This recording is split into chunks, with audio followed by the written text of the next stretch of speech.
اور باپ کی نافرمانی. لفظ کیا ہے؟ وقوق. وقوق کا مطلب کیا ہے؟ جس نے ماں اور باپ کو دکھ دیا وہ یوں ٹکڑے ٹکڑے ہو جائے گا جیسے پرزہ ٹکڑے ٹکڑے ہو کے جڑ نہیں سکتا.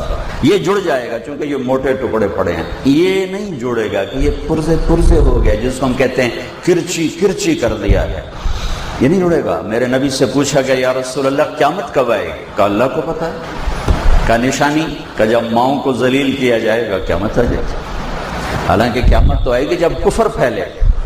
میرے نبی کہہ رہے ہیں کہ ماؤں کو ذلیل کیا جائے گا. آپ کا نام نہیں لیا، ماں کا نام لیا. جب ماؤں کو ذلیل کرنے والی اولاد ہوگی، اور خاص طور پر بیٹیاں، بیٹی کا خاص طور پر ذکر کیا کہ خاص طور پر جب بیٹیاں بھی ماؤں کو ذلیل کریں گی تو ڈنکا بچ جائے گا. قیامت آ جائے گی. آپ نے کہا جس نے ماں باپ کو دکھ دیا اس پہ اللہ کی لعنت، اس پہ فرشتوں کی لعنت، اس پہ زمین آسمان کی لعنت. نہ اس کی نماز قبول ہے، نہ روزہ قبول ہے، نہ صدقہ قبول ہے. اور آپ نے فرمایا کاش میرے والدین زندہ ہوتے، اور نہیں تو ماں ہی ہوتی. چونکہ ماں کو دیکھا ہے، باپ کو دیکھا نہیں، تو تم دیکھتے میں اپنی ماں کی اطاعت کیسے کرتا. میں عشاء کی نماز کے مصلی پر کھڑا ہوتا. عشاء فرض، سنت نفل نہیں، فرض. اور میں سورۃ فاتحہ پڑھ رہا ہوتا، الحمدللہ رب العالمین. اور ادھر سے میری ماں کہتی محمد، تو میں نماز توڑ کے کہتا لبیک اماں جی. میں نماز توڑ دیتا، لبیک حاضر. ایک صحابی کی بیگم کا پیغام آیا کہ نزا کا عالم ہے، کلمہ نہیں پڑھا جا رہا. کون صحابی؟ صحابی کون ہے؟ اللہ نے قرآن میں کہا کلن وعد اللہ الحسنى. اے میرے محبوب، آپ کے جتنے صحابہ ہیں پہلے دن سے لے کر آخری دن تک جو ایمان لائے سب جنتی ہیں، میرا وعدہ ہے. اللہ نے کہا میرا وعدہ ہے کلن وعد اللہ الحسنى، سب کے لیے میرا جنت کا وعدہ ہے. میں نے ان کی خطائیں معاف کر دی. آپ تیزی سے گئے. ان کا نام تھا علقمہ. آپ نے فرمایا بیٹا کلمہ پڑھو. کہا جی پڑھا نہیں جا رہا. بول رہے ہیں، یہ نہیں کہ سکرات ہیں اور زبان بند ہے. یا رسول اللہ نہیں پڑھ پا رہا. آپ نے کہا کون زندہ ہے والدین میں سے؟ کہا جی ماں. کہا ناراض ہے؟ کہا جی. بولو. تیزی سے آئیں. کہا ام علقمہ بیٹے سے ناراض ہو؟ کہا جی. کیا ناراضگی ہے؟ سنیے گا غور سے. کہ یا رسول اللہ بہت نیک بچہ ہے، راتوں کو اٹھتا ہے نوافل کے لیے، دن میں روزہ رکھتا ہے، لیکن مجھ سے بولتا ہے تو بدتمیز ہو کے بولتا ہے. بس سخت لہجے میں بولتا ہے. کبھی میٹھا بول اس نے میرے لیے نہیں بولا. ہمیشہ تنک کے بولتا ہے، سخت ہو کے بولتا ہے. نافرمانی کوئی نہیں ہے، زبان کی شدت نے دل دکھا دیا. اور کہاں تک پہنچا کہ صحابی ہو کے کلمہ نہیں پڑھا جا رہا، نبی کہلوانے والے اور صحابی کہنے والے، اور نہیں پڑھا جا رہا. ماں پیچھے کھڑی ہوئی. آپ نے کہا معاف کرو گی؟ کہا یہ نہیں، میں نہیں معاف کرتا. کیسے اگر میں آگ میں جلاؤں سفارش کرو گی؟ سفارش کرو گی؟ کہا جی کروں گا. اتنا تو میں نہیں چاہتا. کہ پھر دیکھو اگر تم نے معاف نہ کیا یہ سیدھا جہنم میں جائے گا، اللہ کی آگ میں جائے گا. اور میری آگ اللہ کی آگ سے بہت تھوڑی. تو کہا اچھا یا رسول اللہ میں معاف کرتی ہوں. تو آپ نے کہا بیٹا کہو لا الہ الا اللہ. زبان سے نکلا کلمہ اور ساتھ ہی جان نکل. پھر آپ نے ان کا جنازہ پڑھایا، اور اس کے بعد اس کے دفن کے بعد آپ نے اعلان فرمایا جو میں نے پہلے آپ کو عرض کیا کہ آپ نے پھر کہا لوگوں جس نے ماں باپ کو دکھ دیا ان پہ اللہ کی لعنت، فرشتوں کی لعنت، زمین آسمان کی لعنت. نہ نماز قبول ہے، نہ روزہ قبول ہے، نہ صدقہ قبول ہے. وہ وکیل ہو، وہ جج ہو، وہ مولانا ہو، وہ تاجر ہو، وہ ذمہ دار ہو، وہ ڈاکٹر ہو، وہ انجینئر ہو، وہ ان پڑھ ہو، وہ بیٹی ہو، وہ بیٹا ہو. اگر ماں باپ دکھی ہیں تو خطرے کا الارم بج رہا ہے. ہاں ایک شرط، اگر نافرمانی کا کہیں اللہ کی پھر اطاعت نہیں. ماں باپ ہی کہیں رشوت لے کے. ہمارے تبلیغ کی وجہ سے بہت سے نوجوان داڑیاں رکھتے ہیں ماشاءاللہ چھوٹی عمر میں. ماں باپ پیچھے پڑ جاتے ہیں، تیری کوئی عمر داڑھی رکھن دی، تیری کوئی عمر داڑھی رکھن دی. یہ اطاعت حرام ہے، یہ اطاعت حرام ہے. اطاعت صرف اللہ کی. بچوں کو نہیں لیا، باقی پوتے پوتیاں نواسے نواسیاں ان سے اگلی نسل. میرے نبی نے بچے کے ساتھ کیا معاملہ کیا، کیا ڈیل کیا.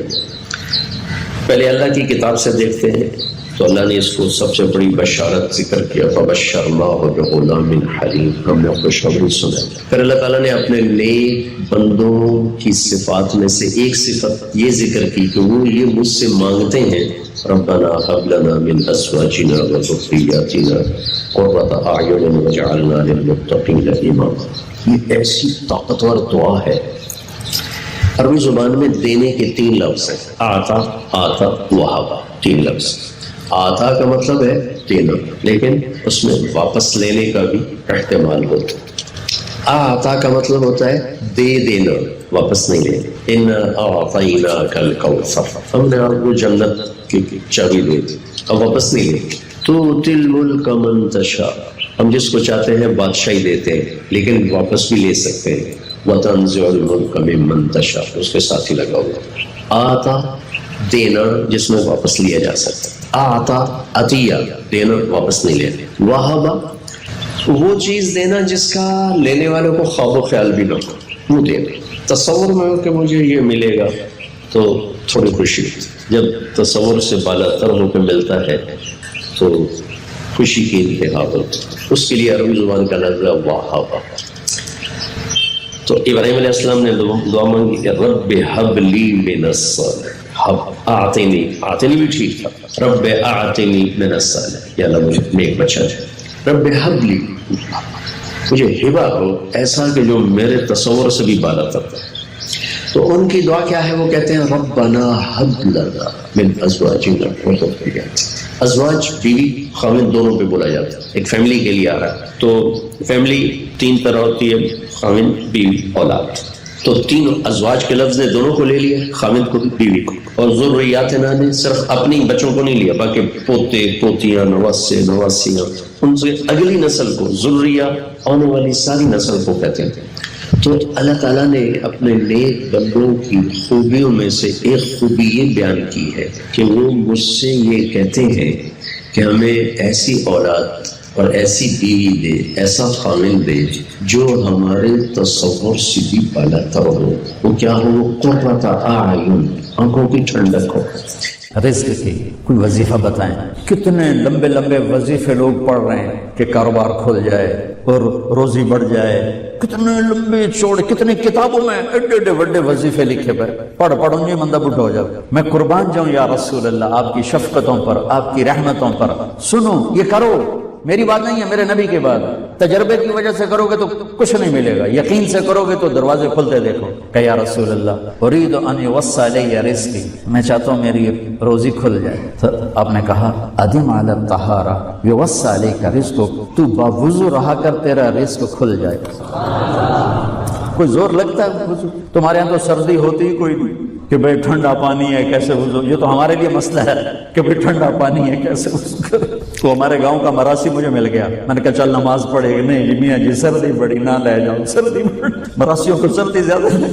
میں کہا نہیں آج تک نماز پڑھا کے چڑھنا ہے۔ میں اس کو لے کے جب وہ ٹوٹی پہ بیٹھا نا، جو ہی ہاتھ پہ پائے، کوئی حال ہے وہ ٹھنڈا پانی ہے، کوئی حال ہے وہ ٹھنڈا پانی۔ تمہارے لیے تو یہ مسئلہ بھی نہیں کہ ٹھنڈا پانی۔ میرے نبی کی یہ سارا مجمع لے لیں، یہ اوپر مستورات لے لیں۔ ادم علی الطہارہ یوسع الیک رزقک، میرے نبی نے فرمایا باوضو رہنا شروع کر دے، اللہ تیرا رزق کھول دے گا۔ ابھی اللہ رسول کی آپس کی بات ہے تو میری بات ہوتی تو دیوار پہ مار دو، تجربہ کرو۔ نبی کی بات کو تجربہ کر کے نہیں کرتے، یقین کے ساتھ کرتے ہیں۔ ادم علی الطہارہ یوسع الیک رزقک، باوضو رہا کر۔ اچھا، باوضو رہنے کے اور فائدے، اللہ پیار کرتا ہے، شیطان ڈرتا ہے، اور وضو ہوگا تو نماز آپ ہی پڑھی جائے گی۔ چلو یار وضو ہے 4 فرض ہی پڑھ لو گی۔ ایک دفعہ شیطان آیا ہمارے نبی سے ملنے، تو آپ نے اس سے پوچھا تیرے دشمن کتنے؟ کہنے لگا 15۔ آپ نے فرمایا کون کون ہے؟ کہنے لگا پہلا تو توڑا ہی نمبر ہے، پہلا نمبر تو توڑے نال میرا لگو ہے۔ پھر کہنے لگا وہ مسلمان جو 24 گھنٹے باوضو رہتا ہے وہ میرا بڑا دشمن۔ جو باوضو رہتا ہے اور باوضو سوتا ہے، ایک فرشتہ اس کے لیے بندگی کا ثواب لکھتا رہتا ہے۔ خیر واپس آتا ہوں، میرے نبی نے فرمایا 4 باتیں لے لو اور دنیا بھی تمہاری آخر، ساری پی آئی اے زندہ ہو جائے، ساری اکانومی زندہ ہو جائے، ساری معیشت زندہ ہو جائے، 5 بھی نہیں، ایک انگلی بھی آپ نے نیچے کر دی، کہیے بس اتنی لے لو، حفظ و امانت، صدق حدیث، حسن خلیقت، عفت فی تہمت، کیا خوبصورت، ساری زندگی کسی کو دھوکہ نہ دینا، دیانت داری، میرے ملک کے ادارے کیوں ڈوب گئے؟ دیانت نکل گئے، کھوٹ آ گئی، دھوکہ آ گیا۔ میرے نبی نے کہا حفظ امانت، کبھی امانت میں خیانت نہ کرنا، صدق حدیث، کبھی جھوٹ نہ بولنا، ہمیشہ سچ بولنا۔ میرے نبی نے فرمایا میرا امتی ہر گناہ کر سکتا ہے، 2 نہیں کر سکتا، ایک جھوٹ کبھی نہیں بولے گا، ایک دھوکہ کبھی نہیں۔ میرے نبی کی 2 صفتیں ہائی لائٹ ہوئی، صادق اور بولو کیا ہیں؟ کوئی اور بھی تو ہو سکتی تھی، جس سے مشہور کیا، قاب قوسین بھی تو ہے، اور ادنا بھی تو ہے، واللیل بھی تو ہے سیاہ زلفوں والا، والضحیٰ بھی تو ہے روشن چہرے والا۔ کس سے مشہور کیا؟ صادق امین۔ اگر آپ مجھ سے سوال کرو، میں ممبر رسول پہ بیٹھا ہوں کہ مولانا صاحب سارے دین کو 2 لفظوں میں بتاؤ، ساری شریعت کو، تو میرے پاس 2 لفظ ہیں، سچائی اور امانت داری۔ آپ مجھ سے سوال کرو مولانا صاحب ساری دنیا کے کفر کو بتاؤ، تو میرے پاس 2 لفظ ہیں، جھوٹ اور دھوکے بازی، جھوٹ اور خیانت۔ پوری دنیا کا کفر ان کے اندر چھپا ہوا ہے، سچائی اور دیانتداری پوری دنیا کا اسلام اس کے اندر چھپا ہوا ہے۔ دیانت اور سچائی یہ بیج کی طرح ہے، اور پورا اسلام پھر باغ بن کے پھلتا پھولتا ہے۔ جھوٹ اور دھوکہ یہ بھی بیج کی طرح ہے، پھر اس سے کفر کا جنگل کانٹوں بھرا جنم لیتا ہے۔ میرے معاشرے سے جھوٹ نکل جائے، دھوکہ نکل جائے، یہ پاکستان جنت کا ٹکڑا ہے، اور یہ حکومت کے بس کا نہیں ہے کہ وہ سب کو سچ بلوائے، یہ مجھے کرنا ہے، مجھے کرنا ہے، میں نے اور آپ نے اس کو شروع کرنا ہے۔ حضرت جریر بن عبداللہ یہ یمن کے شہزادے تھے، آخری حج پہ مسلمان ہوئے، اپنے نوکر سے فرمایا گھوڑا خرید کے لا، میں پیسے یہاں پیمنٹ کروں گا۔ وہ منڈی میں گیا، 300 روپے کا گھوڑا لے کر آیا۔ جب انہوں نے گھوڑوں کو دیکھا تو وہ قیمتی تھا، مالک کو پتہ نہیں تھا، اور یہ گھوڑوں کی نسل کے پہچاننے والے اس سے کہنے لگے تیرے گھوڑے کے 400 کر دوں؟ کر دوں۔ بڑا حیران ہو کے دیکھنے لگا، آپ تو مجھے چیز خریدنی ہے تو میں گھٹاتا ہوں، اور اجمل نے بیچنی ہے تو یہ اس کی قیمت بڑھاتا ہے، اور یہاں خریدار کہہ رہا ہے 400 کر دوں؟ وہ کہنے لگے کر دو۔ کہ 500 کر دوں؟ کہنے لگا کر دو۔ کہ 600 کر دوں؟ وہ تھوڑا تھوڑا گھبرانے لگا، بھئی یہ چکر کی ہے۔ 700 کر دوں؟ 800 کر دوں؟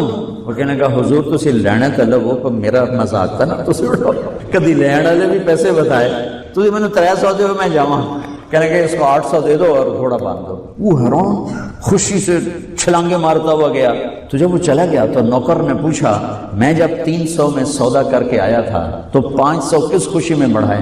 فرمایا میرے بھائی اس کے گھوڑے کی قیمت 800 تھی، 300 نہیں تھی، اور میں نے نبی کے ہاتھوں میں ہاتھ دے کے یہ وعدہ کیا تھا زندگی بھر کسی کو دھوکہ نہیں دوں گا، سب کی خیر خواہی چاہوں۔ تو بھائیو میرے اداروں میں کس ٹیلنٹ کی کمی نہیں، صلاحیتوں کی کمی نہیں، دیانت کی کمی، قوت عمل کی کمی نہیں، سچائی کی کمی۔ حجاج بن یوسف ایک ظالم گورنر گزرا ہے، اس کے خلاف بغاوت ہوئی، وہ ناکام ہو گئی۔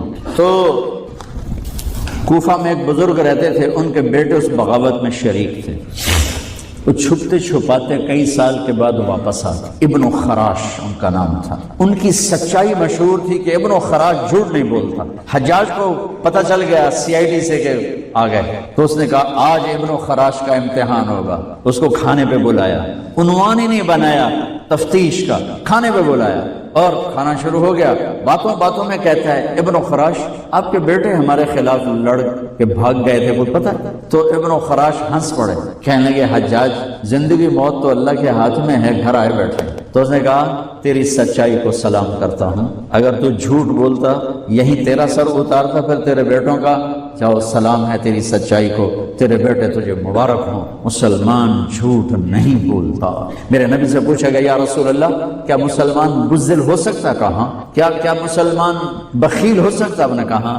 پھر پوچھا گیا جھوٹ بول سکتا؟ کہ نہیں، جھوٹ نہیں بول سکتا۔ تو 2 باتیں حدیث پاک کی، صدق و حدیث، حفظ و امانت، یہ 2 باتیں زندہ ہو جائیں تمہارے سارے ادارے زندہ ہو جائیں گے، ہم نقصان سے نکل کر نفع میں آ جائیں گے۔ نفع میں آ کر اوروں کو دینے والے بن جائیں گے۔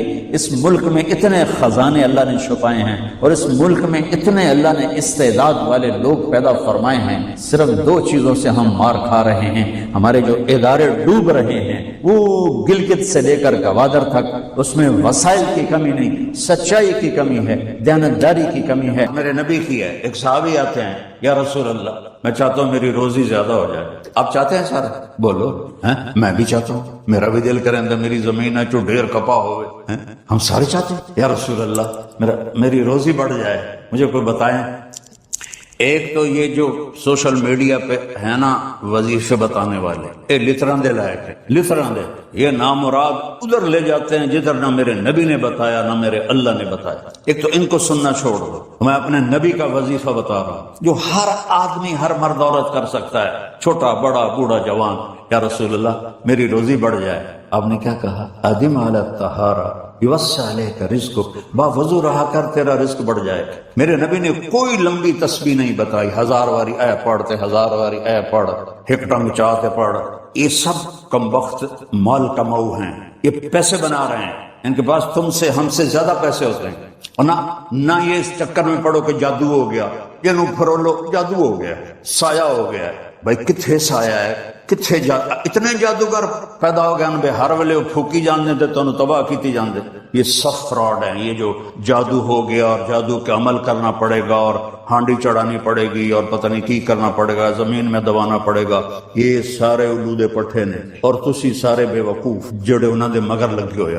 میرے نبی کا وظیفہ سنو، ادم علی الطہارہ یوسع علیک رزقک، تو باوضو رہ تیرا رزق بڑھ جائے گا۔ ایک وظیفہ اور بتاتا ہوں، میرے نبی نے فرمایا، یہ آپ نے خود فرمایا، یہ باوضو رہنے کا پوچھنے کے، ایک صحابی نے پوچھا کہ میں چاہتا ہوں میرا رزق بڑھ جائے، تو آپ نے فرمایا باوضو رہا کر رزق بڑھ جائے گا۔ اور باوضو رہنے کے کچھ اور فائدے بتاؤں۔ ایک دفعہ شیطان ہمارے نبی کی خدمت میں حاضر ہوا، آپ نے فرمایا یار اتا دس تیرے دشمن کتنے ہیں؟ کہنے لگا 15۔ تو آپ نے فرمایا کون؟ کہ پہلے تو تسی ہو، پہلے دشمن تو میرے تسی۔ پھر اس نے فہرست گنائی، بات لمبی ہوتی جا رہی۔ اس نے کہا پھر وہ مومن مرد اور عورت جو باوضو رہتے ہیں وہ میرے بڑے دشمن ہیں، ان سے مجھے ڈر لگتا۔ اور باوضو سو جاؤ تو موت آ گئی تو شہادت کی ہو، باوضو سو جاؤ تو ایک فرشتہ تمہارے لیے دعا کرتا رہے، باوضو سو جاؤ شیطان ڈر کے پیچھے ہٹ جائے۔ اور ایک بتا رہا ہوں جو میرے نبی نے خود بتایا پوچھنے کے بغیر، جو یہ چاہے اس کی عمر لمبی ہو اور اس کا رزق زیادہ ہو تو وہ اپنے ماں باپ کی خدمت کرے۔ تمہاری تو جابیں ہیں نا، تم کہاں ماں کو پوچھ سکتے؟ جواب ہے میرے نبی نے اپنے ماں باپ کو خوش کرے اور اپنے رشتے داروں پہ خرچ کرے اور ان سے اچھا سلوک کرے، اللہ اس کی عمر بھی بڑھائے گا، اس کا رزق بھی بڑھائے گا۔ اور ماں باپ کی دعائیں وہاں پہنچا دیتی ہیں اللہ کی قسم جہاں کوئی نہیں پہنچ سکتا۔ میں نے اس زمانے میں میڈیکل چھوڑا جب ڈاکٹر ایک بہت بڑی تصویر، چونکہ وہ ڈاکٹر تھے، بیوپاری نہیں تھے، سوداگر نہیں تھے، ادھم ہی لے لو ادھم ہی لے لو ادھم ہی لے لو، ڈاکٹر تھے۔ اور مولوی ایک کیڑا تھا، کیڑا گندگی کا کیڑا، اور میں ایک ذمہ دار خاندانی، اس میں تکبر کی انتہا، انسان کو انسان نہیں سمجھتے تھے ہمارے بڑے۔ تو اللہ نے میرا کانٹا بدلا، میرا ہاتھ پکڑا، آج میں آپ کے سامنے کھڑا ہوں۔ یہ اس کی مہربانی ہے، اس کا کرم ہے، اس کا فضل ہے، اس کا احسان ہے۔ تو میں کالج لائف تک بہت روڈ تھا، نہ ماں کی پرواہ تھی نہ باپ کی پرواہ تھی، تو میرے ماں باپ کو مجھ سے بہت گلہ رہتا تھا۔ تو میں لاہور میں پڑھتا تھا تو میں خط اس وقت لکھتا تھا جب میں پیسے مک جاندے ہیں۔ تو ایک دفعہ میرے باپ نے مجھے خط لکھا، بیٹا جب پیسے ختم ہوتے ہیں تو خط لکھتے ہو، کبھی ایویں بھی خط لکھ دیتا کر بھائی تیرا کی حال ہے۔ پتہ ہی نہیں تھا ماں کسے کہتے ہیں، باپ کسے کہتے ہیں۔ تو نبی کی زندگی پڑھی تو پتہ چلا، آپ اندازہ لگائیں، بیٹا بہ جا بہ جا۔ میرے نبی نے فرمایا، یہ عورتیں بھی بیٹھی ہیں، کاش میری ماں ہوتی زندہ اور میں عشاء کی نماز کی نیت باندھ کے فرض نماز مسجد کی مصلی پر پیچھے نمازی ہوتے اور میں سورۃ فاتحہ شروع کر چکا ہوتا، الحمدللہ رب العالمین، اور ادھر میرے گھر سے میری ماں کہتی محمد، تو میں نماز توڑ کے کہتا جی اماں جان میں آیا، جی اماں جان میں آیا۔ یہ ماں کا مرتبہ بتایا۔ یہاں تو صرف پاؤنڈ کو دنیا جانتی ہے، میرا نبی بتا رہا ہے ماں باپ کی خدمت کرو، رزق بڑھے گا، اپنے رشتہ داروں سے لڑو نہیں، اچھا سلوک کرو۔ عام طور پر رشتہ دار آپس میں سینگ پھنسے ہوتے ہیں، اور ہمارے ذمہ داروں میں تو ویسے ہی توبہ توبہ توبہ توبہ، اسی لیک کا چھک دیتا ہے، سمجھتے ہو اس بات؟ لیک کا چھک دیتا ہے، کیا مطلب کہ بس ہم نے دیوار کھڑی کر دی ہے، نہ اس کو ملیں گے، نہ اس کی شادی میں، نہ اس کی غمی میں، نہ اس کے جنازے میں، نہ اس کی میت میں، اس حد تک سنگین ہو جاتا ہے۔ تو میرا نبی کہہ رہا ہے رشتہ داروں کی سختی کے باوجود اچھا سلوک کر، ماں باپ کی دعائیں لے، تو اللہ تیرا رزق بڑھا دے۔ تو جب میں تبلیغ میں لگا، مدرسے میں داخل ہوا، میرے والد اتنے ناراض ہوئے کہ مجھے گھر سے نکال دیا۔ 23 نومبر 1972، یہ تو مولوی بننا تھا، میرے گھروں نکل جاؤ۔ 2 بار میرے والد اتنے جابر ذمہ دار تھے کہ لوگوں کے پیشاب نکل جاتے تھے جب وہ گرجتے تھے، درد سے باندھ کے مارتے تھے مجھے کہا۔ اور میری عمر کتنی؟ 18 سال۔ میں خود حیران ہوتا ہوں کہ اتنی چھوٹی عمر میرے اللہ نے میرے کیویں ہمت دیتی۔ میں کہا نہیں، میں مولوی بننا ہے۔ پھر میرے باپ نے کہا اچھا نکل جا میرے، 2 دفعہ کہا نکل جا میرے۔ پھر جب اللہ نے میری زندگی پلٹی اور میں چھٹی میں آتا اور میں اپنے باپ کی خدمت کرتا، تیل لگاتا، پاؤں دباتا، نوکر ہوتے تھے، نوکرانوں تو خوب نہیں نا، انہیں تو انجن کرنا ہوں۔ تو ایک ہمارے بزرگ لیٹے ہوئے تھے، ان کو لوگ دبا رہے تھے، تو کسی نے پوچھا حضرت کیا حال ہے؟ کہا جی بس میں صبر کا ثواب لے رہا ہوں اور یہ تھکن کا ثواب لے رہے ہیں۔ تو میں اپنے باپ کو بڑے دل سے دباتا، تو مجھے میرے باپ کی دعا لگی۔ وہ کہتے پتر میریاں اکھیاں تے نہیں ویکھنا، پتر میریاں اکھیاں تے نہیں ویکھنا، پر تو ویکھی ایک دن اللہ تینوں بڑی عزت دے سی۔ یہ میرے باپ کی دعا میں۔ ایک صحابی ہے، یا رسول اللہ تنگی ہے رزق کی، وظیفہ بتائیں۔ کتنے لمبے لمبے وظیفے لوگ پڑھ رہے ہیں کہ کاروبار کھل جائے اور روزی بڑھ جائے، کتنے لمبے چوڑے، کتنی کتابوں میں ایڈے ایڈے بڑے وظیفے لکھے ہوئے، پڑھوں گے بندہ بڈھا ہو جائے۔ میں قربان جاؤں یا رسول اللہ آپ کی شفقتوں پر، آپ کی رحمتوں پر۔ سنو یہ کرو، میری بات نہیں ہے، میرے نبی کی بات۔ تجربے کی وجہ سے کرو گے تو کچھ نہیں ملے گا، یقین سے کرو گے تو دروازے کھلتے دیکھو۔ کہ یا رسول اللہ اريد ان يوسع لي رزقي، میں چاہتا ہوں میری روزی کھل جائے۔ تو آپ نے کہا ادم على الطهارة يوسع عليك رزقك، تو باوضو رہا کر تیرا رزق کھل جائے۔ کوئی زور لگتا ہے وضو؟ تمہارے یہاں تو سردی ہوتی ہی کوئی نہیں کہ بھئی ٹھنڈا پانی ہے کیسے وضو، یہ تو ہمارے لیے مسئلہ ہے کہ بھئی ٹھنڈا پانی ہے کیسے وضو کرو۔ وہ ہمارے گاؤں کا مراسی مجھے مل گیا، میں نے کہا چل نماز پڑھے گی۔ نہیں جی میاں جی سردی بڑی، نہ لے جاؤ سردی بڑی، مراسیوں کو سردی زیادہ۔ میں کہا نہیں آج تک نماز پڑھا کے چھڑنا ہے۔ میں اس کو لے کے جب وہ ٹوٹی پہ بیٹھا نا، جو ہی ہاتھ پہ پائے کوئی حال ہے ٹھنڈا پانی، کوئی حال ہے ٹھنڈا پانی۔ تمہارے لیے تو یہ مسئلہ بھی نہیں کہ ٹھنڈا پانی۔ میرے نبی کی یہ سارا مجمع لے لیں، یہ اوپر مستورات لے لیں۔ ادم علی الطہارہ یوسع علیک رزقک، میرے نبی نے فرمایا باوضو رہنا شروع کر دے، اللہ تیرا رزق کھول دے گا۔ اب یہ اللہ رسول کی آپس کی بات ہے، تو میری بات ہوتی تو دیوار پہ مار دو، تجربہ کرو۔ نبی کی بات کو تجربہ کر کے نہیں کرتے، یقین کے ساتھ کرتے ہیں۔ ادم علی الطہارہ یوسع علیک رزقک، باوضو رہا کر۔ اچھا باوضو رہنے کے اور فائدے، اللہ پیار کرتا ہے، شیطان ڈرتا ہے، اور وضو ہوگا تو نماز آپ ہی پڑھی جائے گی۔ چلو یار وضو ہے 4 فرض ہی پڑھ لو گی۔ ایک دفعہ شیطان آیا ہمارے نبی سے ملنے، تو آپ نے اس سے پوچھا تیرے دشمن کتنے؟ کہنے لگا 15۔ آپ نے فرمایا کون کون ہے؟ کہنے لگا پہلا تو تھوڑا ہی نمبر ہے، پہلا نمبر تو تھوڑے نال میرا لگو ہے۔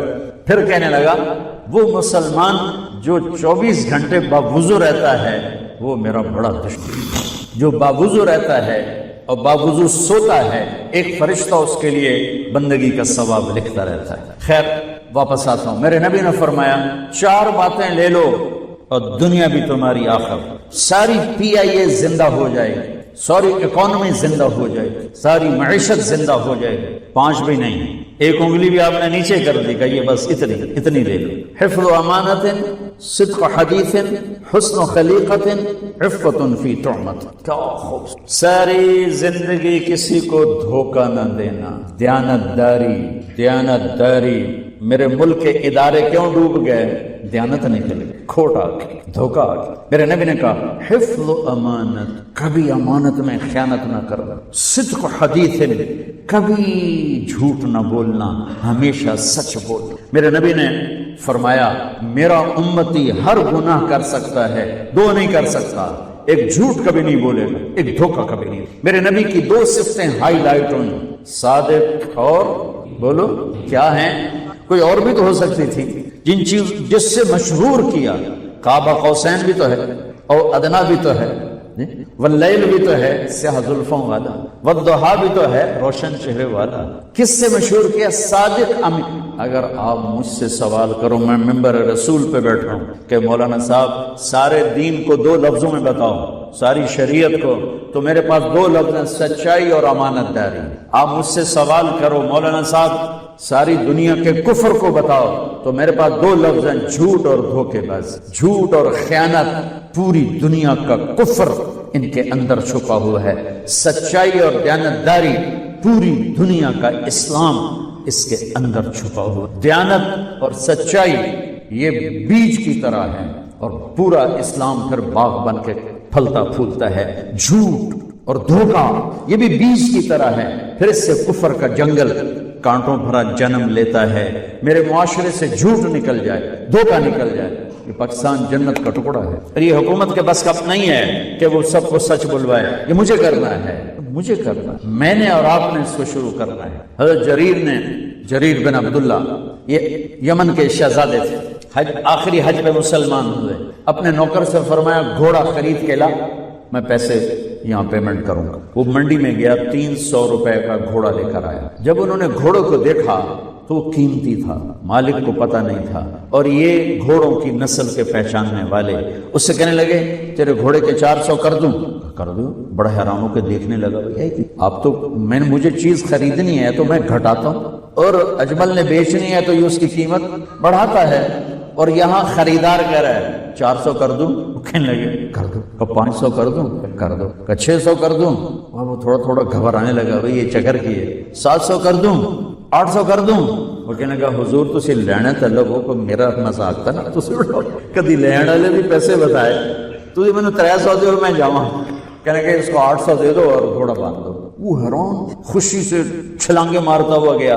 تو جب وہ چلا گیا تو نوکر نے پوچھا میں جب 300 میں سودا کر کے آیا تھا تو 500 کس خوشی میں بڑھائے؟ فرمایا میرے بھائی اس کے گھوڑے کی قیمت 800 تھی، 300 نہیں تھی، اور میں نے نبی کے ہاتھوں میں ہاتھ دے کے یہ وعدہ کیا تھا زندگی بھر کسی کو دھوکہ نہیں، سب کی خیر خواہی شامل۔ تو بھائیو میرے اداروں میں کس ٹیلنٹ کی کمی نہیں، صلاحیتوں کی کمی نہیں، دیانت کی کمی، قوت عمل کی کمی نہیں، سچائی کی کمی۔ حجاج بن یوسف ایک ظالم گورنر گزرا ہے، اس کے خلاف بغاوت ہوئی، وہ ناکام ہو گئی۔ تو کوفہ میں ایک بزرگ رہتے تھے، ان کے بیٹے اس بغاوت میں شریک، وہ چھپتے چھپاتے کئی سال کے بعد واپس آ گئے۔ ابن خراش ان کا نام، ان کی سچائی مشہور تھی کہ ابن خراش جھوٹ نہیں بولتا۔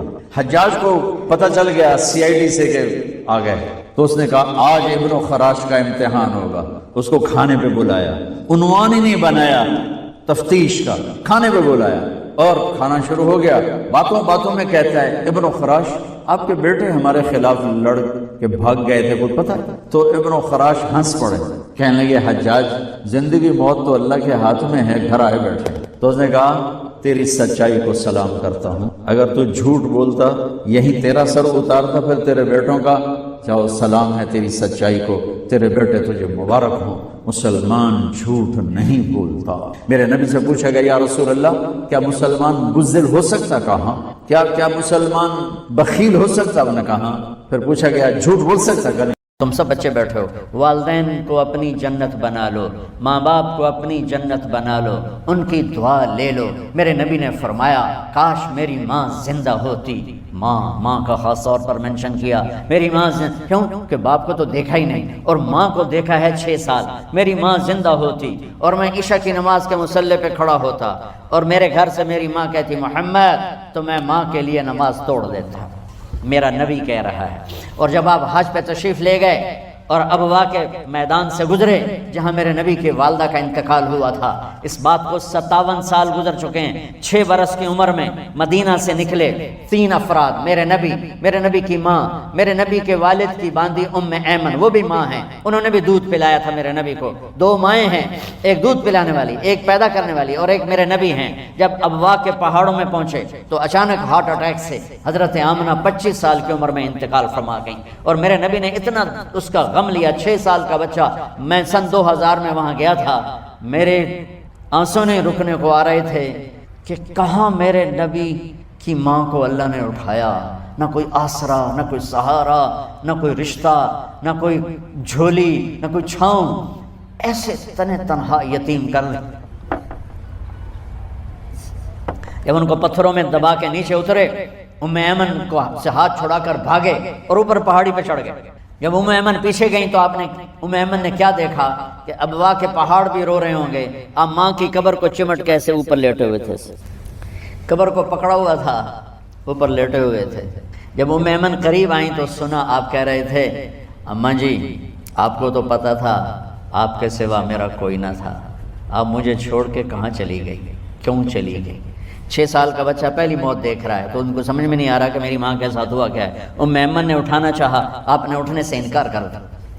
اس صدمے کو سینے میں لیے ہوئے 57 سال کے بعد، 7ویں دن بندہ رو نہیں سکتا، رونا ہی چاہے تو رونا نہیں آتا، 57 سال کے بعد آپ اس وادی سے گزرے، آپ نے اونٹنی کو ماں کی قبر کی طرف موڑ دیا، اور ان پلرز کو 3 گنا کرو تو وہ پہاڑ بنتا ہے، چھوٹی پہاڑی تھی۔ اونٹنی کو نیچے بٹھایا، اوپر پہاڑ پر گئے، اور یہ مجھے دیکھو، یوں آپ نے گھٹنے کھڑے کیے ماں کی قبر کے سرانے، اور یہ ہاتھ یہاں رکھے، اور پھر سر دیا اپنے گھٹنوں میں یوں، پھر رونا شروع کیا۔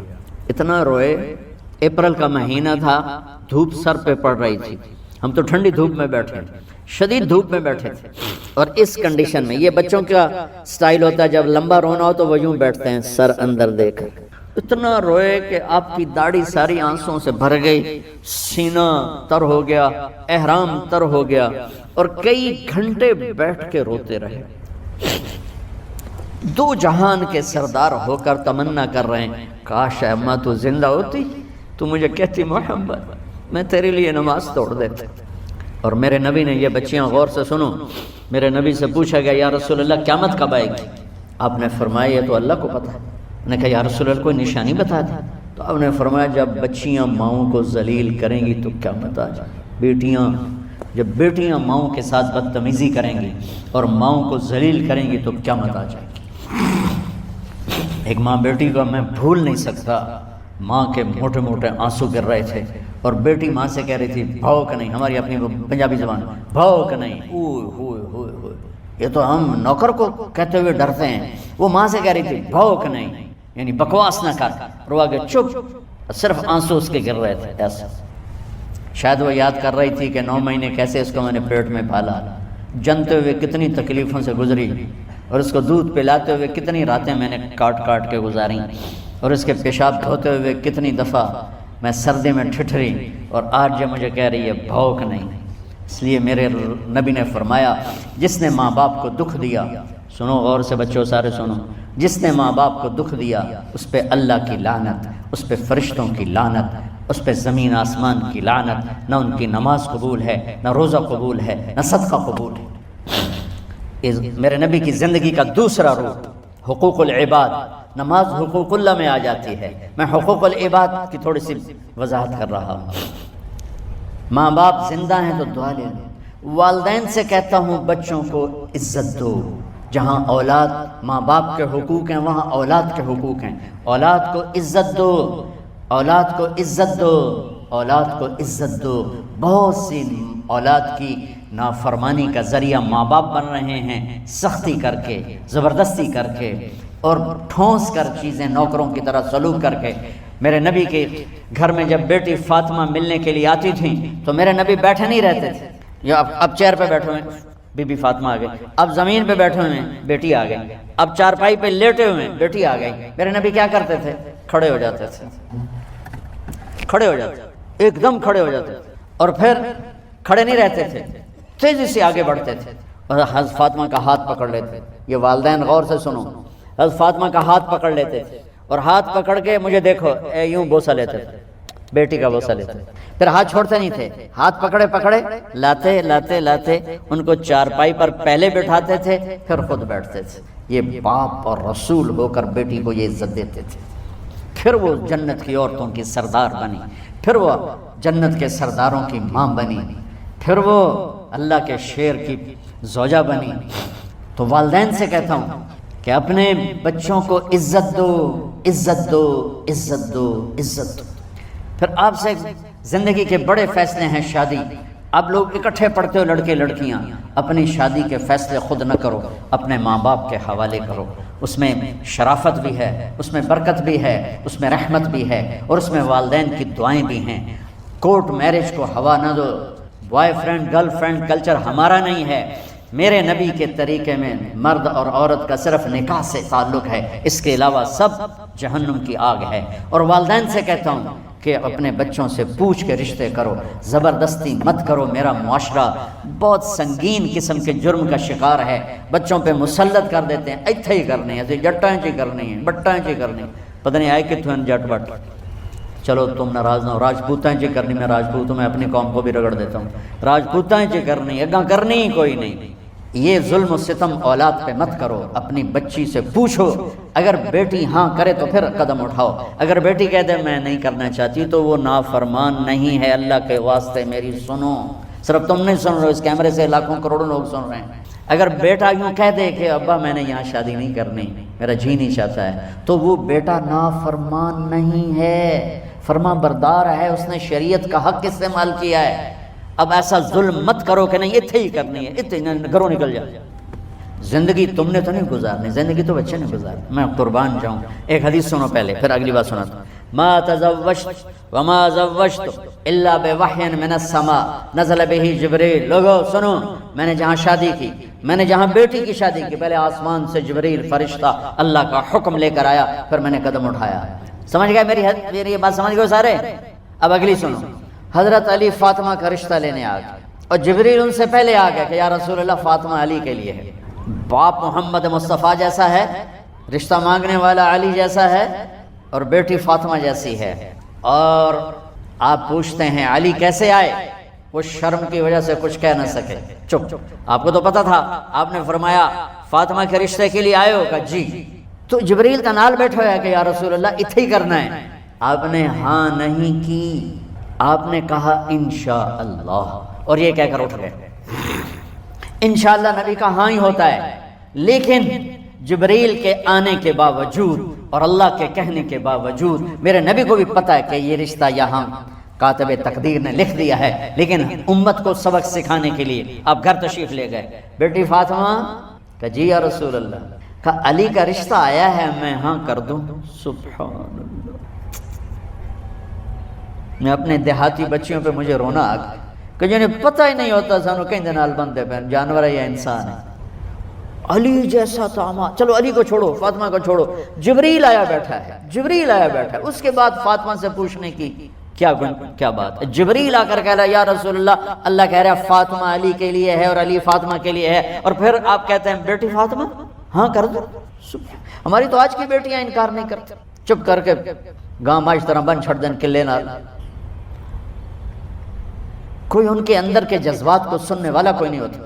اپنی انانیت پر یہ فیصلے کرتے ہیں. اور میرا نبی کہہ رہا بیٹی ہاں کر دو. سبحان اللہ. آپ کا کیا خیال ہے؟ فاطمہ نے انکار کرنا تھا؟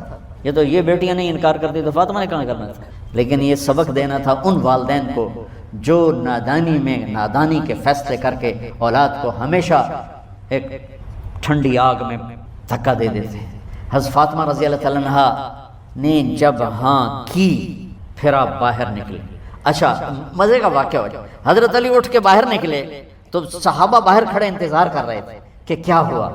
حضرت علی کو بھیجنے والے تھے عبد الرحمن بن عوف. پہلے ابو بکر گئے تو آپ نے انکار کر دیا، عمر گئے رشتہ مانگا، آپ نے انکار کر دیا. عبد الرحمن بن عوف نے علی سے کہا آپ جائیں، آپ کا رشتہ رد نہیں ہوگا.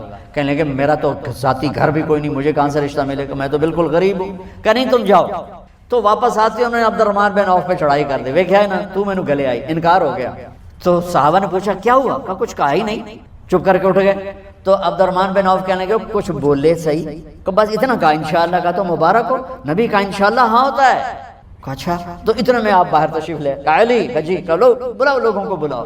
ساری مسجد بھر گئی، آپ کے ساری مسجد فل ہو گئی۔ اب ممبر پہ کھڑے ہوئے علی کو سامنے بٹھایا، کہا لوگو، یہ جبریل میرے پاس اللہ کا پیغام لائے ہیں کہ میں فاطمہ بنت محمد کا نکاح علی بن ابی طالب کے ساتھ کر دوں۔ پھر آپ نے خطبہ پڑھا اور کہا کہ علی، ہائے ہائے ہائے، میں نے فاطمہ بنت محمد کو 400 درہم مہر کے عوض تیرے نکاح میں دیا، تو نے قبول کیا؟ حضرت علی نے زور سے نعرہ لگایا، میں نے قبول کیا، اور سجدے میں چلے گئے، اللہ کا شکر کا سجدہ ادا کیا۔ پھر میرے نبی نے وہیں سارے مجمع کو شہد کا شربت پلایا اور تازہ کھجوریں کھلائیں۔ اور پھر جب رخصتی ہوئی تو آپ نے حضرت علی سے فرمایا کہ آپ آ کے لے جاؤ۔ پھر آپ نے حضرت ام سلمہ، حضرت حفصہ اور جناب حضرت عائشہ رضی اللہ تعالیٰ عنہ، ان تینوں کو بلا کر فرمایا تمہیں پتہ ہے نا مجھے فاطمہ سے کتنا پیار ہے، تو تم فاطمہ کو دلہن بناؤ، اس کی تیاری کرواؤ، اسے دلہن بناؤ۔ تو ان تینوں نے حضرت فاطمہ کو دلہن بنایا۔ پھر آپ نے حضرت علی کو پیغام بھجوایا، وہ تشریف لائے، اپنی اونٹنی لے کر آئے، حضرت عقیل ساتھ آئے، سلمان فارسی ساتھ آئے، اور دروازے پر اونٹنی بٹھائی، آپ علی کو اندر لے گئے اور یوں فاطمہ کا ہاتھ پکڑ کے علی کے ہاتھ میں دے کر فرمایا علی تمہیں نبی کی بیٹی مبارک۔ سبحان۔ پھر آپ نے کہا میری بیٹی فاطمہ، مجھے اپنے خاندان میں جو سب سے زیادہ محبوب تھا میں نے تیرا ہاتھ اس کے ہاتھ میں دے دیا ہے۔ والدین سے کہتا ہوں اپنے نبی کی زندگی پڑھو۔ میرا درد ہے کہ ہماری ثقافت میں اسلام داخل نہیں ہوا، ہمارے عبادت میں اسلام آ گیا، بہت سارا مجمع مرد عورتوں کا نمازی ہے، حاجی ہے، عمرے کرتے ہیں، لیکن ثقافت میں نبوت کی جھلک دکھائی دے، ثقافت میں اللہ کا نبی دکھائی دے، وہ نہیں ہے۔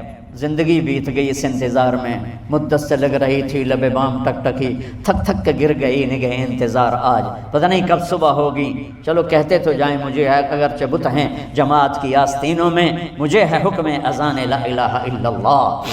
والدین کے ذمہ ہے اولاد کو عزت دینا، ان کے سب سے بڑی خواہش میں ان کا احترام کرنا کہ زندگی انہوں نے گزارنی ہے، اور آپ کے ذمہ ہے والدین کے آگے سر جھکا دینا۔ اللہ کے واسطے کورٹ میرجز اور خفیہ شادیاں یہ نہ ہماری ثقافت ہے نہ یہ انسانیت ہے، ہمیشہ دکھ دردوں میں زندگی گزرتی ہے کہ اصل زندگی تو موت کے بعد آنے والی ہے۔ تو والدین پڑھیں شریعت کو، اولاد بھی پڑھے اپنے نبی کی زندگی کو۔ ایک شخص حضرت عمر کے پاس آیا ایک بیٹے کو لے کر، کہا امیر المومنین یہ میرا بیٹا بڑا نافرمان ہے اور مجھے بہت تنگ کرتا ہے۔ حضرت عمر کے پاس لاٹھی ہوتی تو انہیں یوں اٹھائی، وہ کہنے لگا حضور معافی دیا جائے، ایک میری گل سن لو۔ آپ نے فرمایا کیا؟ کہنے لگا ماں پیو دے بڑے حق ہیں، بالکل ٹھیک ہے، پر کوئی ساڈا حق کیوں ہے ماں پیو تے؟ آپ نے کہا ہاں۔ آپ نے ہاں، کہنے لگا ذرا وہ بتا دیں۔